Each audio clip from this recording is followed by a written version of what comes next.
একটা নিউজ শুনিয়া এত খারাপ লাগে। বাংলাদেশের কন্টেন্ট ক্রিয়েটার বাচ্চা ছেলে শুনলাম 21 বছরের মতো হইব, দীপঙ্কর দীপ।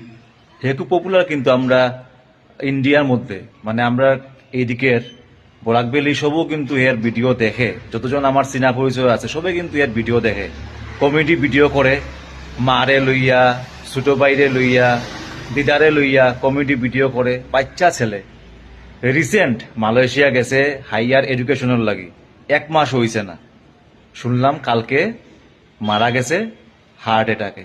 মানা যায়? বাচ্চা ছেলে, মানে লাইফের কোনো আনসার্টেন, এত লাইফ এত আনসার্টেন হইছে আর কি আজকালকার। মানে কেউ কোনো সিওরিটি নাই জীবনের, কার কোন সময় কিতা হইব মানে কোনো সিওরিটি নাই। হের ফেসবুক পেজে লেখিয়া দিছে যে লাইভও আইব, পরের দিন লেখিয়া দেয় না নি মানুষে, আর দেখো আজকে নাই হে। এত কষ্ট লাগে হের মাল লাগি। 2 ছেলে, বাচ্চা বাচ্চা, ছোট ভাই রইছে, বড় ভাই হেও একদম ছোট, আর খুব সুন্দর ভিডিও বানাইতো। আমরা সবও হের ভিডিও দেখছি।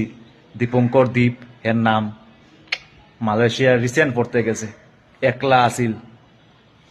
বহুত খারাপ লাগছে শুনিয়া, সবরও খারাপ লাগবে, ওখানে বাচ্চা ছেলে না, আর কন্টেন্ট ক্রিয়েটার ভিডিও বানায়।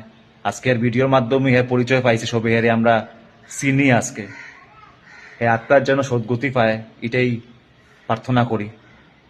কিন্তু মানুষের এত আনসার্টেন লাইফ হইছে, তারপরও মানুষে ভুলে যায় ফুর্তি করা, নিজের জীবনের সময় দেওয়া। আমি প্লিজ সবরে রিকোয়েস্ট করি, জীবনে হ্যাপি থাকো, নিজের জীবনটারে বাঁচো, নিজের জীবনরে ফুর্তি করো। মিশামিশি মানুষের লগে লাগিয়া, মিশামিশি মানুষের খারাপ করতে গিয়া, হিংসা করতে গিয়া নিজের টাইম ওয়েস্ট করিও না। জীবন খুব ছোট, কার কোন সময় কিতা হইব কোনো সিওরিটি নাই। এর লাগি জীবন অনুভব করো, নিজের মানুষের লইয়া বাঁচো, ফুর্তি করো। এটাই আমি সবরে রিকোয়েস্ট রাখি, কারণ জীবনের কোনো সিওরিটি নাই। আর দীপঙ্কর দ্বীপের যেভাবে অকাল মৃত্যু হইল, মানে সময় না যাওয়ার, 21 বছরের বাচ্চা ছেলে, তো এটা খুবই একটা দুঃখজনক ঘটনা। তার লাগি জীবনটারে সবাই বাঁচো, কারণ কোনো সিওরিটি নাই, কার কোন সময় কিতা হইব।